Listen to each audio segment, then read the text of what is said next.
I've been struggling, and I'm still struggling as a photographer since I was a kid. It was always a struggle from the beginning, but maybe that's my nature. Maybe that's my narrative. I think the only thing that's important is for you to know your narrative. If you flip it, and like you, I'm often asked, yeah, I want to do what you do, you know, and the simple question, what camera should I buy? Oh, it's the wrong question. And I sort of flip it. And I said, well, it's okay. I understand why you've asked that question. I'm not judging you for it. When I was 18, I bought a box of cameras with long lenses because I thought that was the package that I needed. The only thing that matters is what's the story you're going to tell. And that story gets richer and richer and richer and richer as life, for as long as we're given, life passes. And you have to be aligned with that story and resonate with that story and listen to that story and love that story.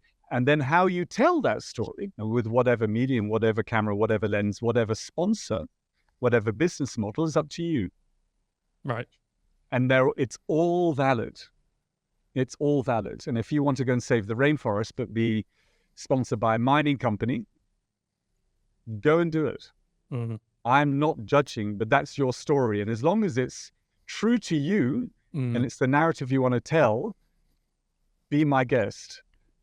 We've sat here for the last few minutes and I'm sort of, you know, woe be me and suffering and the fear, but that's what makes me tick. That's what keeps me alive. That's what pushes me. Without that, I wouldn't be obsessively running around the world with a 10x8 analog camera. So that's my story. That's my journey. I think I now understand the narrative, but it's not the journey I'd advise everybody to go on. But don't we have... Go on. Sorry. The only thing that matters is it's in an artistic context. And if I'm not trying to sound like a grey, wise old man, I'm obviously not grey and definitely not wise, but getting old, is you have to be obsessive.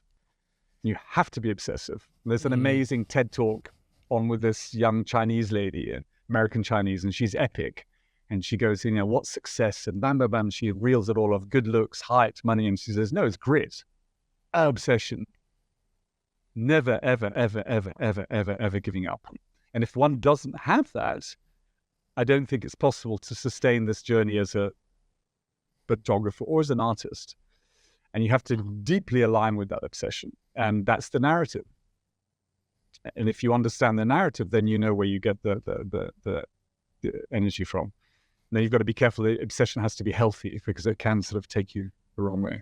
It can. And there is a line, I think, whether you agree with me or not on this, there's a point as a photographer, as an artist, or someone, if your work is in the public, most people's work is in the public now for reasons that we know about, but do you not think that we have a responsibility to be integral, to be honest, to try and promote a good message? Where, you know, obviously it has to be true to you, otherwise it will mean nothing and you won't do it. You won't find that obsession to make it better and better and better and better and spread that voice. I think voice is so important, especially as a photographer.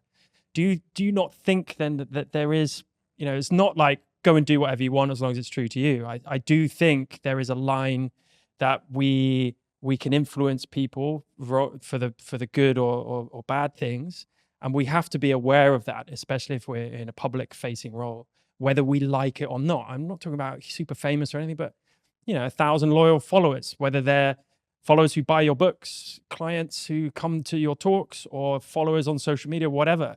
There is an element of responsibility. We can't just go around, you know, shouting shit and just, you know, creating outrage just because it's going to make us money, right? So would you agree with that? It's not like go do whatever you want. I totally agree with it, but I don't want to judge. I know how difficult it has been and still is for me to be honest. And it's this lifelong obsession. It's this lifelong obsession of understanding why certain things happen. But I can't. I'm not going to preach or advise others. It's up for every individual. But I think if humanity was vulnerable and honest, then we would be in a far different place than we are. And that's the biggest issue. And that's what so upsets me, because the potential for humanity, the potential for kindness, for compassion, for empathy, all these aspects we need as photographers, if that could sort of saturate into other parts of society, then we would be in a far better place. And but the individual themselves, you can't be indoctrinated, you can't be told to do that. You have to be it and feel it. So the same goes for photographers. They themselves have to, you, the listeners, have to discover that truth.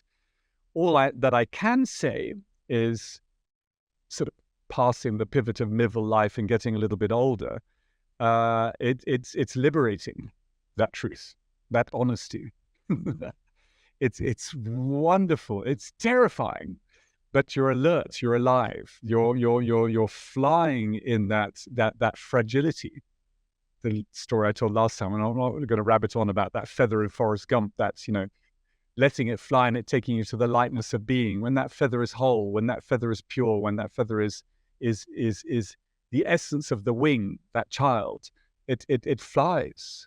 It flies. And that comes through being honest and being vulnerable and being human and being fragile. And in that fragility, you're, in Dutch you say, ontarmed, you're gathered and held by the world.